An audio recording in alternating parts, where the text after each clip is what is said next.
masih dalam hal yang sama. Kita hari ini tetap dengan semangat kita yang sampai hari ini pergerakan kita sudah hampir 10 bulan lamanya.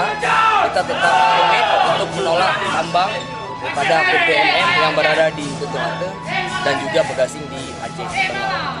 Dan hari ini, sampai dengan hari ini tidak bosan-bosannya, kita berharap PLT Gubernur untuk siap turun dan memberikan statement di mana hari ini PLT Gubernur siap untuk berdiri bersama kita mahasiswa dan juga bersama rakyat. Dalam pergerakan drama, buat kawan-kawan hari ini polisi telah membantu mereka tidak bersama kita. Mereka melindungi para penguasa pengkhianat bangsa. Inilah yang terjadi hari ini. Silakan kawan-kawan. Bela nanggro mita mulia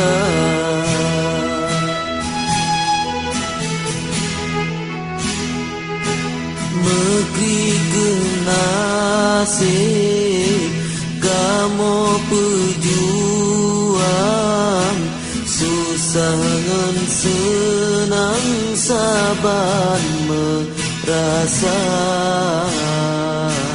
kebubung langit kebintik rimba ketika tanah kerumo punya Mampus kan?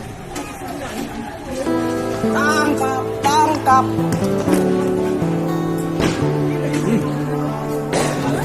Kisah